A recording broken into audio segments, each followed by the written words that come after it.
Myself PC Pandey, Tagore Public School, Surajgarh. As you know that online classes will be delivered continue by Tagore Public School. You see my video and like and subscribe. Today I will tell you about the radius of electron orbit and velocity of electron in orbit. Since we know that there is only one electron in hydrogen atom which is found in ground state, but absorbing energy from outside, it jumps in high energy state and after 10 power minus 8 second it return to ground state. Then radiant energy is a form of photon. So radius of electron in different orbit, velocity of electron in different orbit, and the frequency and wavelength of the photon emitted by hydrogen atom.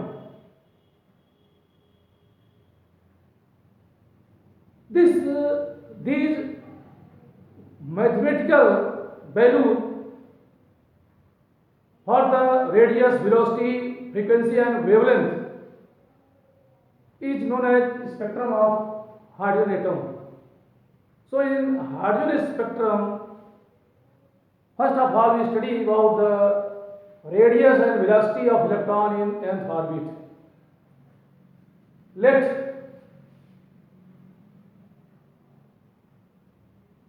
This is nucleus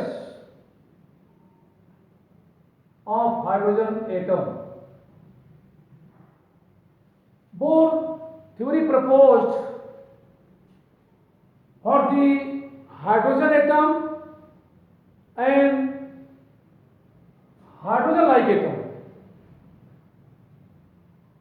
For example, helium ion and lithium ion. Helium 1 plus charge, lithium 2 plus charge. Here we see that helium plus charge and lithium double plus charge, these are hydrogen-like atom because there is only one electron. So here we take nucleus of any atom, hydrogen like atom, and electron revolve around the nucleus. The charge on nucleus of atom is given as Zi, where Z is atomic number of an atom. If electron revolve around the nucleus in nth orbit, in which velocity of electron is Vm and radius of orbit Rn, charge of electron is E and mass of the electron is m. Electron revolve around the nucleus in circular orbit, so it experiences centripetal force. Centripetal force required to electron revolving around the nucleus is provided by electrostatic force between nucleus and electron. The electrostatic force between nucleus and electron is provided centripetal force to electron revolving in circular orbit. So using both first and second postulate, we can calculate radius of electron in nth orbit. Let electron revolve. Let electron revolve in nth orbit around the nucleus. Around the nucleus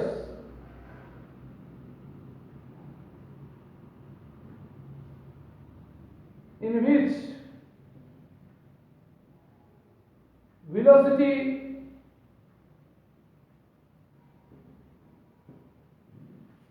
of the electron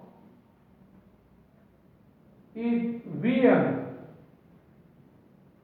and radius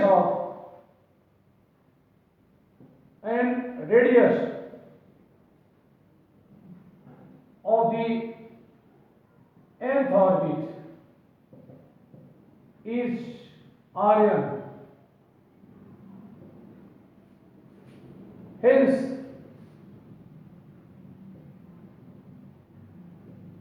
according to both first postulates, according to Bohr's first postulate,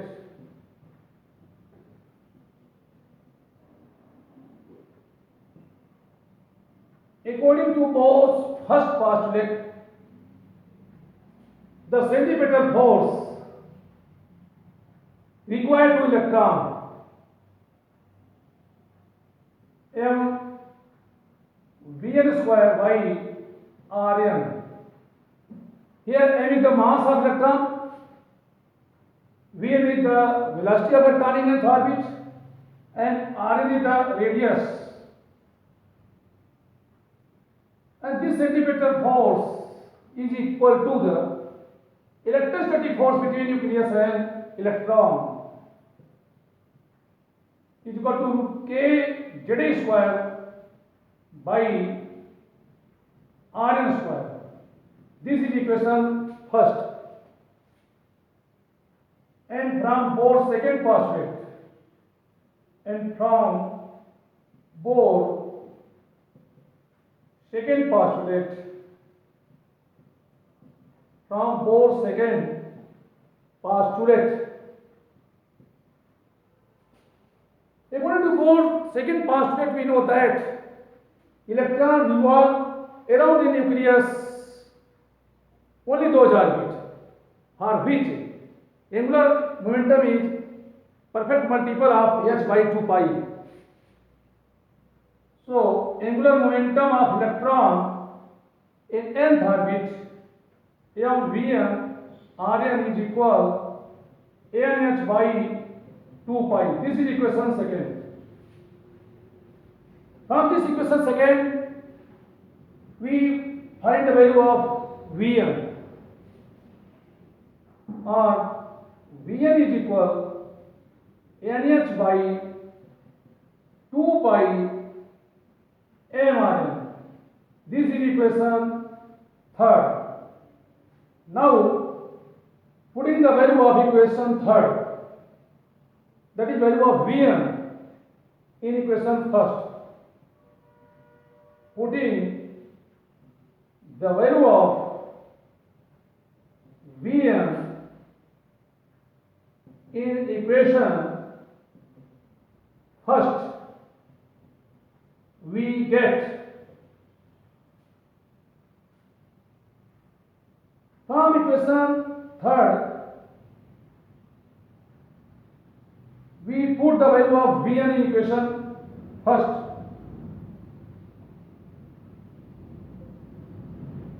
So this is equal to m by Rn into NH by 2 pi m Rn whole square. This is equal to k z square by Rn square.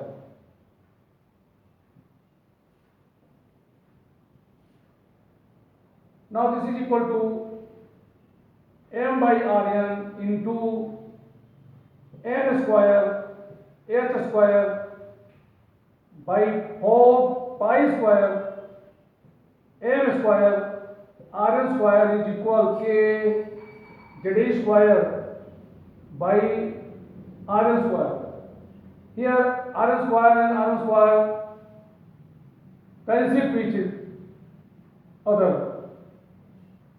Here Rn is as a form of denominator. If you replace Rn on right side, then it takes place as a numerator. Or we can say that Rn is equal, here m2 cancel from this power.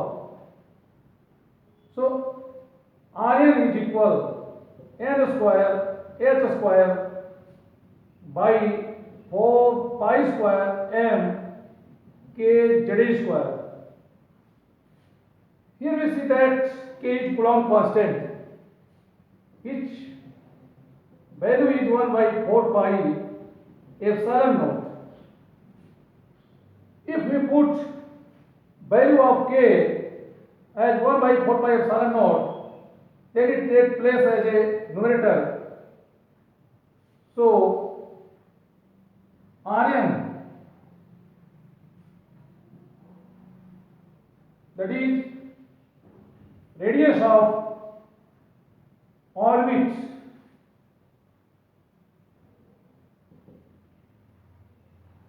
Rn is equal n square h square by 4 pi square m, n square h square by 4 pi square m z square into 4 pi square 4 pi epsilon naught. So 4 pi is cancelled by 4 pi. Here pi square, so power of the pi is cancelled. So this is equal to epsilon naught h square by pi m z square into n square. Here n is number of orbit, epsilon naught is the permittivity of free space, h is Planck constant, m is mass of the electron, z is atomic number of the atom, and E is the charge of electron. So this is equation 4. From this equation 4, we can say that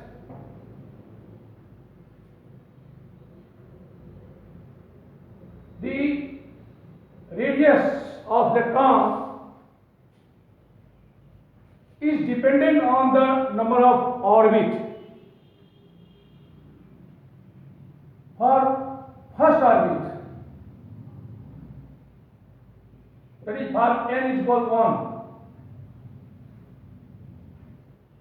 R1 is equal epsilon naught h square by pi m z square.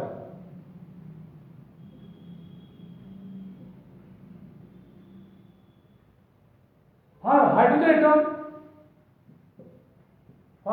hydrogen atom, Z is equal 1. So radius of first orbit R1 is equal epsilon naught h square by pi m t square. In equation 6, here we see that all these quantities are constant. Putting the values of all these quantities we calculate then find out the radius of first orbit R1 is equal 0.529 angstrom, or this is approximately equal to 0.53 angstrom. This is the radius of first orbit, and the radius of first orbit in hydrogen atom is known as Bohr radius. This is also known as Bohr radius.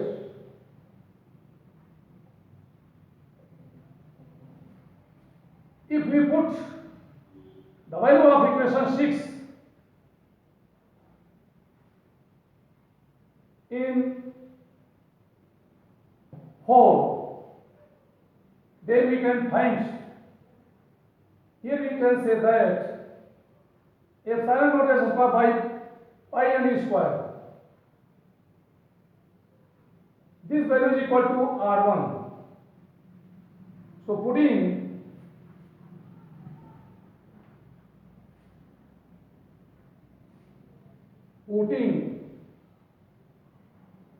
value of equation 6 in 4, we get Rn is equal, if we write on place of epsilon naught h square by pi m e square R1, then this become as R1 by R1 n square by z.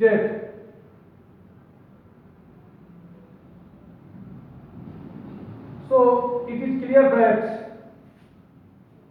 the radius of the orbit is directly proportional to the square of number of orbit, and it is also inversely proportional to the atomic number.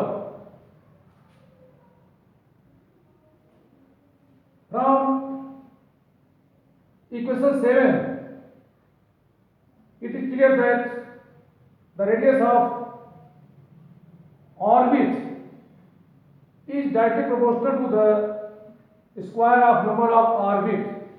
So from this equation we can find a relation Rn1 by Rn2 is equal n1 by n2 whole square. From this relation we can say that the radius of the ratio of radii in different orbit is proportional to ratio of square of their number of orbits, that is R1 ratio, R2 ratio, R3 ratio, R4 ratio is equal to 1 ratio, 4 ratio, 9 ratio, 16. So we can calculate the radius of electron orbit using both first and second postulate. Now we can derive velocity of electron orbit.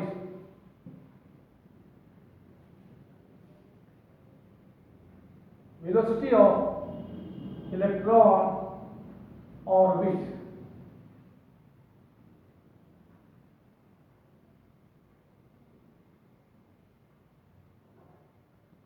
Velocity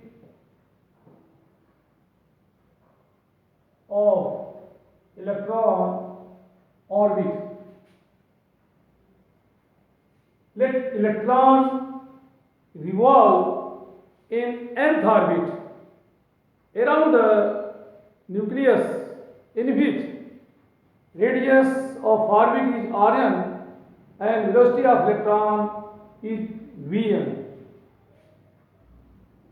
Let electron revolve in nth orbit. Let electron revolve in nth orbit round the nucleus in which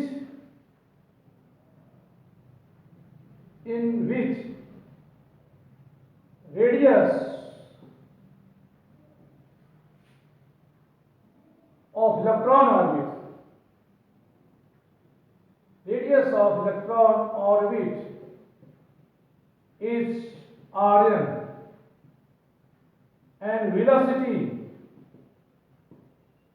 of the electron is vn.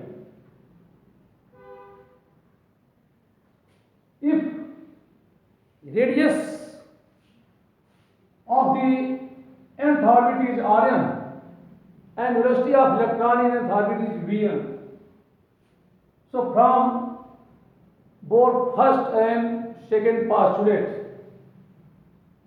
hence according to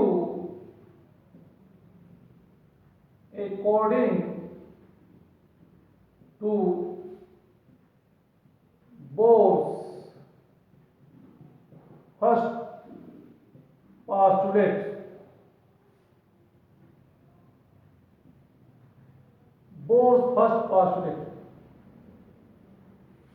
according to Bohr's first postulate, we know that the centripetal force required by electron revolving in circular orbit is provided by the electrostatic force between nucleus and electron. So according to Bohr's first postulate, m vn square by rn is equal k z square by rn square.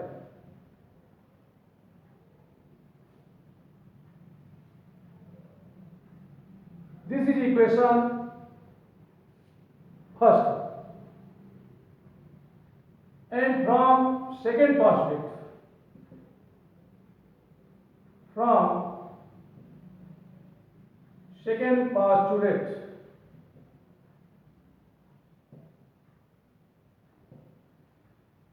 according to Bohr's second postulate,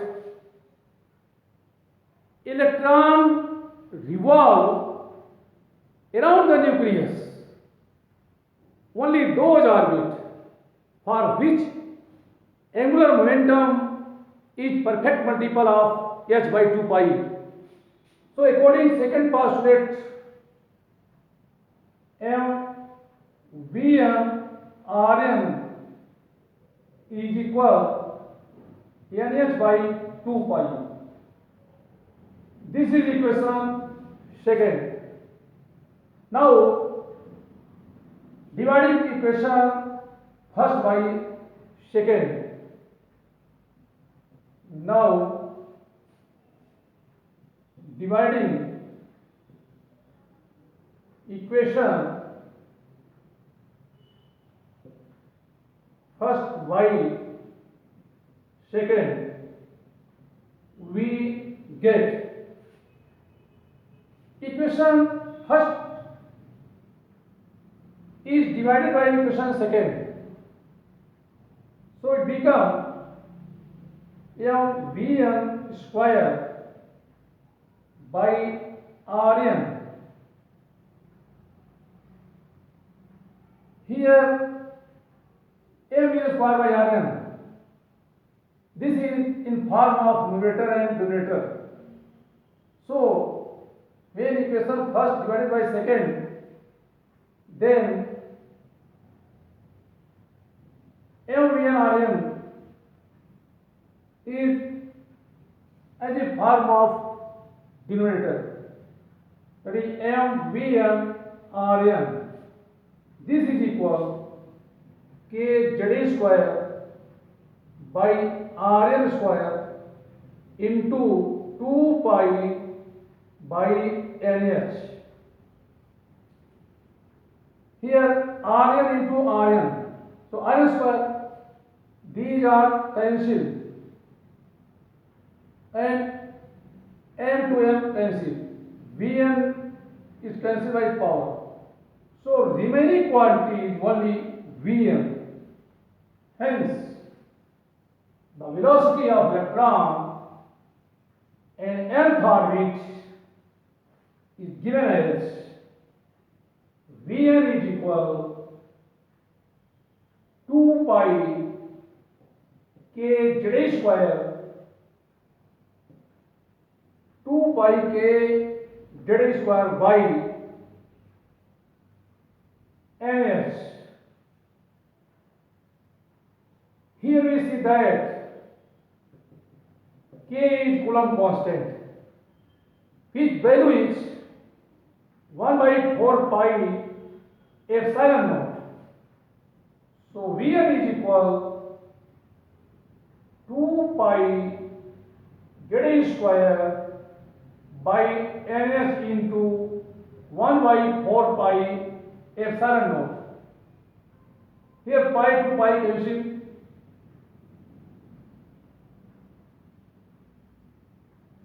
So this value become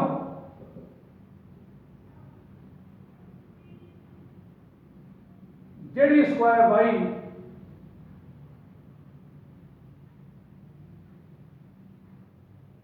epsilon naught h to epsilon naught. Vn is equal z square by 2 epsilon naught h into 1 by m.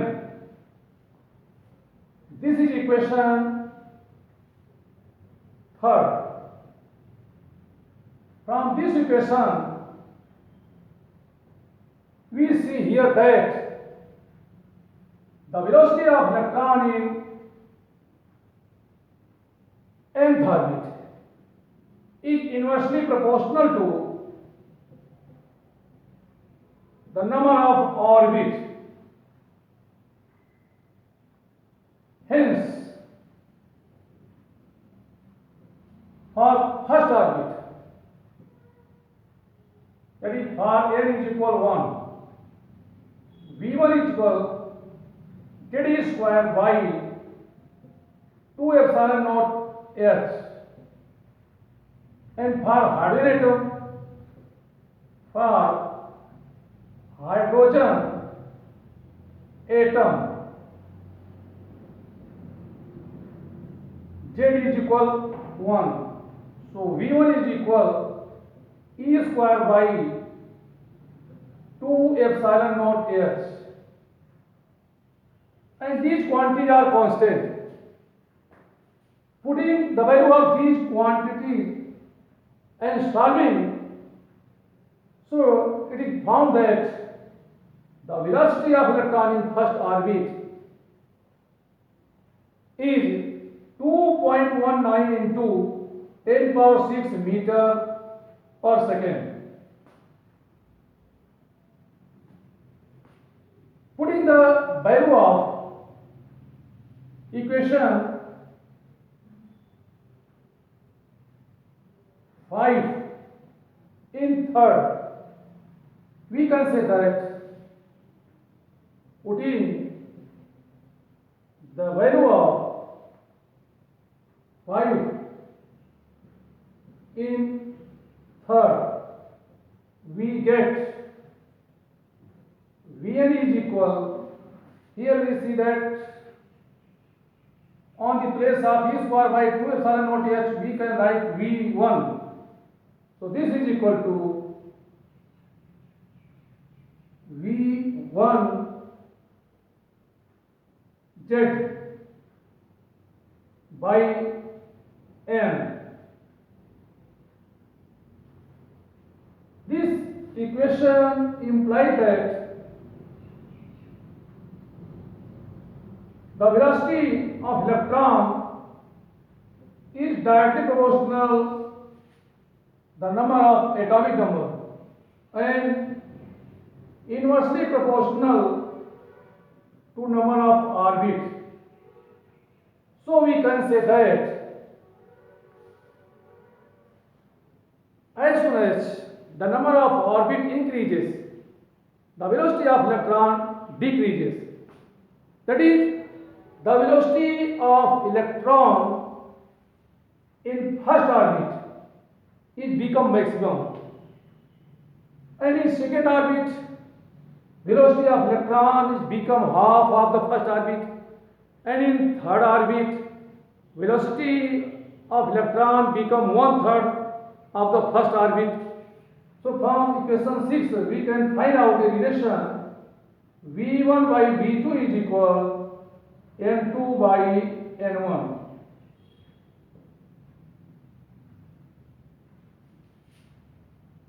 If we have known the velocity